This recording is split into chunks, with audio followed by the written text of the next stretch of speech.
तो हम बात कर रहे हैं नए किसान कानूनों को लेकर। आज भी कोई रास्ता नहीं निकला और निकलने की गुंजाइश भी नहीं दिखती, क्योंकि किसान संगठन कह रहे हैं कि 3 बिल वापस लो और सरकार इसके लिए राजी नहीं दिखती। उनका यही कहना है, मरेंगे या जीतेंगे, ये किसानों ने आज बोर्ड में गुरुमुखी में लिखकर दिखाया। सीधे चलता हूं अपने पैनल के पास। आरपी सिंह साहब, नेशनल स्पोक्स पर्सन भारतीय जनता पार्टी के, Alka Lamba ji, national spokesperson Congress Party की, भानु प्रताप सिंह भारतीय किसान संगठन से, और साथ ही साथ शिव कुमार कक्का जी किसान नेता। मेरे साथ कृष्णवीर चौधरी जी जुड़े हुए हैं, जो कि भारतीय कृषक संघ के अध्यक्ष हैं, भारतीय कृषक समाज के अध्यक्ष, और साथ ही साथ प्रोफेसर बिजौन कुमार मिश्रा, जो कि कंज्यूमर अफेयर्स मामले के एक्सपर्ट है। सीधे आरपी जी के पास चलता हूं। आरपी जी, कहां पिज्जा बर्गर और तमाम चीजों तक चले गए? वो भी किसान ही उगाता है।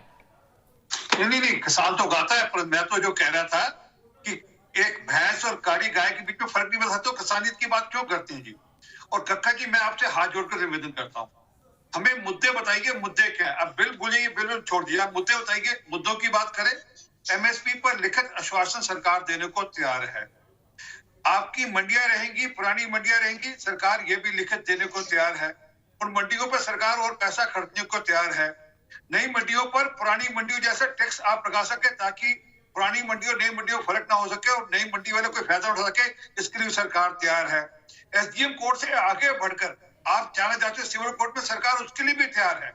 और यही नहीं, उसमें भी फास्ट ट्रैक कोर्ट लगाने को तैयार है, ताकि आपकी सुविधा और हो जाए। आपकी कोई जमीन पर कोई हाथ है, इस पर भी कानून है। आप मुद्दा बताइए, बिल्कुल भूल जाइए, आप मुझे बताइए, ये कंसर्न है हमारा, हम उस कंसर्न को पूरा करने को तैयार है। असल में सही बताऊं ईमानदारी की बात, मैं 4 नाम लेता हूं और उन 4 नामों के बारे में मुझे बता दें। हनन मोला साहब एक राजनीतिक पार्टी के सदस्य हैं, कोई शक नहीं। योगेंद्र यादव अपनी एक पार्टी चलाते हैं, कोई शक नहीं। दर्शन पाल जी हैं, नेता भी हैं, कार्ड होल्डर भी हैं। योगेंद्र उग्रान है, नेता भी है, कार्ड होल्डर है। कैसे आपको लगता है कि किसानों के हित के लिए थोड़ा वो तो आने वाले दिनों में दिख जाएगा, कुछ सालों, कुछ महीनों बाद, कुछ 6 महीने बाद, साल बाद दिख जाएगा कहाँ किसका क्या रुख है, क्या नहीं है। असल में ठीक है, सीधे जवाब ले लेता हूं कक्का जी से। आरपी भाई, समय कम है, अलका के पास भी जाना है। कक्का जी जवाब दीजिए, ये 4 नाम जो बताए हैं, सरकार का कंसर्न है कि यही लोग आपको किसी सहमति पर जाने से रोक रहे हैं, ऐसा सरकारी सूत्र हमको बार बार बताते हैं, और आज तो आरपी जी ने नाम खुलकर ले लिया। देखिए, आज सबसे बड़ा संकट इस देश में विश्वास का है कि हम विश्वास किस पे करें। जो अभी तक प्राइम मिनिस्टर ने भाषण दिए, 18 कानून किसान विरोधी 6.5 साल में आपने लागू किए। एक जो ये नाम बता रहे हैं कि हम लिख के दे देंगे, हम ये कर देंगे, तो हम ऐसा 50 साल हमको हो गए हैं किसानों की सेवा करते, हमने कई बार लिख के लिया है, उसका नतीजा भी हम जानते हैं। अब ये जो नाम बता रहे हैं, हमने जब ये कमेटी की बैठक हुई गुरुद्वारा रकाबगंज में, 7 लोग हमारी उस कोर कमेटी में है। ये जन आंदोलन का रूप ले चुका है देश के अंदर। इसमें हमने ये भी कहा कि जो भी राजनीतिक पार्टी, अभी आप देखिए, मैं बीच में नहीं बोलता ना, तो आप बीच में मत बोलिए, ये आपकी बीजेपी की ट्रेनिंग का एक पार्ट है कि बीच में बोलना अच्छी बात नहीं होती है, कल्चर्ड व्यक्ति नहीं है आप, तो आप बात को पलटिए मत ही। तो मेरा ये कहना है कि जब हमने तय किया था कि हम नॉन पॉलिटिकल और पॉलिटिकल किसान संगठन 2 हैं यहाँ पर, राष्ट्रीय किसान महासंघ के 180 संगठन जो नॉन पॉलिटिकल, इसका मैं एक हिस्सा हूँ, और एक अखिल भारतीय किसान कोऑर्डिनेशन कमेटी है, उसके हिस्सा जिनको आप बता रहे हैं वो है। उग्रा साहब किसी का हिस्सा नहीं है। सबने तय किया था लड़ाई बड़ी है, लंबी लड़ाई है, इसको लड़ना पड़ेगा। तो हमने कहा कि भाई सब मिलकर इसको लड़ते हैं, जो भी किसानों के लिए लड़ते आए हैं। और राजनीतिक दलों से भी हमने निवेदन किया कि अपना झंडा, अपना डंडा, अपनी टोपी अलग रख के, बगैर अपनी पार्टी का गुणगान किए आप हमको समर्थन दे सकते तो हम स्वीकार करेंगे। तो इस प्रकार से जन आंदोलन है, इसमें भांति भांति के लोग होते हैं।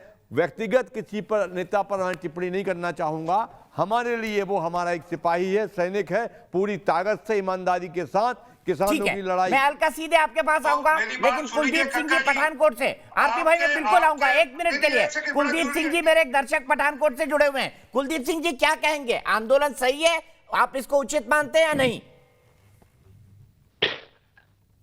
चौरसिया जी, पूरी भारत का जो किसान है, जो पूरे भारत के लोग हैं, इस आंदोलन को देख रहे हैं। तो अब ये कोई अतकथनी नहीं होगी कि ये आंदोलन सही है या गलत है। ये बिल्कुल सही आंदोलन है। ये एक लोक लहर का रूप ले चुका है और इसके किसान दिल्ली पंजाब से जा रहे हैं दिल्ली के लिए। लोगों को 4 तारीख के लिए आज थी कि सरकार कुछ ना कुछ कर देगी, फिर आज के लिए काफी आज थी। और मैं अब आपको बताने जा रहा हूँ कि ये जो 26 जनवरी का जो ट्रैक्टर मार्च किसानों ने निकाला हुआ ना, इसके लिए पंजाब से अब बहुत बड़ी लोक लहर बनेगी। 26 को जिसने नहीं भी जाना था वो भी अब ट्रैक्टर लेके दिल्ली के लिए रवाना होने के लिए तैयार है।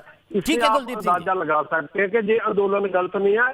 कुलदीप सिंह जी कह रहे हैं कि अभी आंदोलन जन आंदोलन बन गया है। लेकिन अलका जी, आपके ऊपर कई आरोप लगे। भानु जी, मैं आपके तुरंत बाद आपके पास आऊंगा। मैं प्रोफेसर मिश्रा को मैंने सबसे कम टाइम दिया है। आरपी जी ने आपके बारे में कई बातें कही, आप भी जवाब दे दीजिए इनको। आज ये कह रहे हैं कि आप काली भैंस और काली गाय का अंतर नहीं बता पाएंगे। आप पर आरोप लगा है सीधा सीधा। आप मुझसे बात कर रहे हैं? आपसे ही बात कर रहा हूं अलका जी। हाँ ठीक है, मैं आती हूँ मुद्दे के ऊपर। इनको जो कहना है कहे, हमें फर्क नहीं पड़ता। हम किसान की बात करेंगे, ठीक है। किसानों ने आरटीआई सूचना का अधिकार कानून के तहत, नगर निगम की भी मीटिंग होती है ना, तो मीटिंग के मिनट्स बनते हैं, रिकॉर्ड होता है सरकारी मीटिंगों का। केंद्र सरकार दावा करती है इस कानून को लाने से पहले, अध्यादेश से पहले संगठनों से मीटिंग की। लेकिन जब आरटीआई दाखिल की जाती है, सरकार से पूछा जाता है कि कब कब मीटिंग हुई, किसके साथ मीटिंग हुई, कहाँ मीटिंग हुई, कौन था शामिल। सरकार जवाब देती है हमारे पास इसका कोई रिकॉर्ड ही नहीं है। यानी कि सरकार अपने ही मुंह पर तमाचा मारती है इस जवाब के माध्यम से कि झूठ बोला, खाइए तमाचा, कोई रिकॉर्ड नहीं है। दूसरी बात, ये किसान क्यों बैठा है? एमएसपी के लिए बैठा है, लड़ाई लड़ रहा है। जो हमारे कृषि मंत्री हैं नरेंद्र तोमर जी, मध्य प्रदेश से आते हैं। 4 जनवरी को किसान गेहूं का न्यूनतम जो समर्थन मूल्य है वो 1975 रुपए तय है। 4 जनवरी को किसान को कितना मिल रहा है? 1621 रुपए। सरकारी रसीद है, 4 जनवरी की है। ये भी इन्हें बेनकाब करता है। तो आरटीआई हो, सूचना के अधिकार कानून के तहत इनके पास कोई रिकॉर्ड नहीं मीटिंगों का बता पाए, जबकि नगर निगम के पास भी रिकॉर्ड होते हैं। इनका न्यूनतम समर्थन मूल्य की बात आप देख रहे हैं। किसानों के अंदर मैं कहूंगी आरपीएन सिंह जी सिख है, सिक्खी का मान रखिए। आपके सिख किसानों को आतंकी कहा जा रहा है, देशद्रोही कहा जा रहा है, खालिस्तानी कहा जा रहा है, देशद्रोही बताया जा रहा है। मैं कहती हूँ आपको सिख कौम के ऊपर हो रहे इस हमले के लिए अपनी सरकार की तरफ से, भाजपा की तरफ से माफी मांगनी चाहिए। आप सिक्खी के साथ सिख किसानों का निरंतर अपमान कर रहे हैं और हमारे सिख किसान, हमारे दूसरे किसान दम तोड़ रहे हैं। थोड़ी संवेदनशीलता दिखाइए, थोड़ी संवेदनशीलता दिखाइए। क्यों पूंजीपतियों के लिए मात्र अपने किसानों की कुर्बानियां लेने पर आप तुले हुए हैं? क्यों अपने किसान भाइयों की कुर्बानियां ले रहे हैं? क्यों हमारी सिक्की को, हमारे किसानों को बदनाम कर रहे हैं आप बार बार, मात्र अपनी जिद, अपनी हट धर्मिता को पूरा करने के लिए? शर्म आनी चाहिए। अच्छा, मैं दोनों को रोकता हूँ। मेरे पास किसान संगठन बैठे हुए हैं, उनके बाद भी मैं क्विक कमेंट के लिए जाना चाहूंगा। प्रोफेसर मिश्रा, मैं आपसे जानना चाहता हूँ, आपने पूरी बातचीत का निचोड़ सुना। हमें पूछ रहे हैं, हाँ। छोड़ दीजिए सत्ता, पहली मीटिंग में फैसला कर लेगी। प्रोफेसर मिश्रा, सिर्फ प्रोफेसर मिश्रा प्लीज। आरोप प्रत्यारोप बहुत लगते रहते हैं और मौके मिलेंगे हमको लगाने के लिए। बहुत बार ये मुद्दे उठते हैं। प्रोफेसर मिश्रा, मैं आपसे जानना चाहता हूँ, आपने पूरी बातचीत का निचोड़ सुना, क्या सही डायरेक्शन में चीजें जा रही है या कहीं पर जाके ठहर गई है? एज एन एक्सपर्ट आप क्या कहना चाहेंगे? क्योंकि कानून तो अंततः बनाना पड़ेगा, चाहे ऐसे चाहे ऐसे। पक्ष बिल्कुल, देखिए दीपक भाई, हम आपको फिर से कह रहे हैं, हम बिल्कुल इसको नॉन पॉलिटिकल रूप से देखना चाहते हैं। आप यदि जन आंदोलन की बात कर रहे हैं तो आपको जनता के बारे में सोचना होगा और 130 करोड़ जनता को कॉन्फिडेंस में लाने के लिए उनके नेताओं का कॉन्फिडेंस पहले जीतना पड़ेगा। उनके जो नेतृत्व दे रहे हैं उनको आगे बढ़कर आना पड़ेगा और ये समझना होगा कि कानून जो ऑलरेडी पालित हो चुका है उस कानून को लेकर आगे हम कैसे बढ़ सकते हैं। आप ये नहीं तय कर सकते हैं कि जो कानून पालित हुआ है उसको हम रद्द करना चाहते हैं, ऐसा नहीं होता है, कोई कहीं पर भी नहीं होता है, वर्ल्ड में नहीं होता है। एक कानून लाने के लिए आपको दूसरा कानून लाना पड़ेगा, तो दूसरा कानून नहीं लाकर इसी कानून में यदि हम संशोधन लाते हैं और इस कानून को लेकर हम लोग दोनों पक्ष के लोगों को साथ में लेकर चल सकते हैं तो इससे बेटर क्या होगा। और हम समझते हैं कि एक मध्यस्थता, एक मीडिएशन होना अनिवार्य हो गया है क्योंकि डेडलॉक में आ गए। डेडलॉक से आगे और उसके बाद कृष्णवीर जी के पास जाऊंगा। भानु जी मुझे बताइए, कानून तो अंततः बनाना ही पड़ेगा ना, तो क्यों ना इसी के संशोधनों पर बात मान ली जाए। ऐसा हमारी बात सुनो, हम कहना चाह रहे हैं कि सरकार कह रही है और सारी भारतीय जनता पार्टी कह रही है, सारी भारतीय जनता पार्टी के नेता कह रहे हैं कि ये किसान हित में कानून है और किसान कह रहा है कि हमारे नुकसान का कानून है। तो क्यों लाए आखिर इस कानून को? कानून आज हमारे महारथियों, किसान महारथियों और सरकार के मंत्रियों के बीच में जो वार्ता हुई वो वार्ता फेल हो गई। अब वार्ता फेल हो गई। मेरी बात सुनो, सरकार ले जाता है, पार्लियामेंट जाता है, किसी दम तक किसी ऐसा है किसी दूसरे को बोलने दो। ये बताओ अलका लामा दूसरे को बोलने दो। सरकार ले जाता है, हमारी बात सुनो, हम क्या कह रहे हैं? चुने हुए नेता है वो कानून लाता है। हम जो कह रहे हैं किसान पंजाब के अंदर है अलका लामा, पंजाब के अंदर किसानों के दर्द का क्या प्रधानमंत्री जी को एहसास होगा? असेंबली कॉन्स्टिट्यूंसी में जितने किसान के नेता हैं संसद में हैं, ठीक है आरपी भाई हल्का प्लीज दोनों से रिक्वेस्ट, तू मैं नहीं, बहुत सीरियस डिस्कशन करने की कोशिश कर रहा हूं। कृष्णवीर जी आपके पास जाना चाहूंगा। अंततः कानून तो बनेंगे ना, तो फिर ये जीत क्यों कि कानून वापस लिए जाए? और कंक्लूडिंग कमेंट कक्का जी से लूंगा। जी ऐसा है दीपक जी, पहले कहा गया कि देखिए ईमानदारी की बात करिए, पहले कहा गया कि 370 को हम आएंगे तो वापस करेंगे। ये देखिए अब कहलवाया जा रहा है कानून वापस कर। ये 2019 में लिखते हैं एपीएमसी को रिपील करेगी कांग्रेस।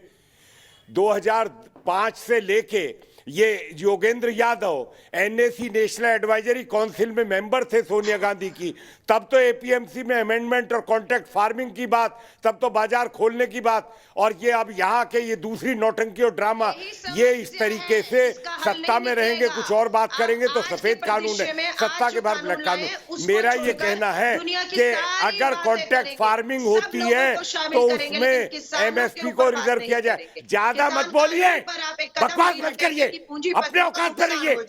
तुम जैसे लोगों ने इस देश के किसानों को बर्बाद कर दिया। बोलते हो क्या? एक मिनट आराम थोड़ा सा डॉक्टर एस के खरबंदा चंडीगढ़ से मेरे दर्शक जुड़ गए, मैं बाहर निकलता हूं उससे। एक कंस्ट्रक्टिव बात करना चाहता हूं। खरबंदा साहब क्या कहेंगे?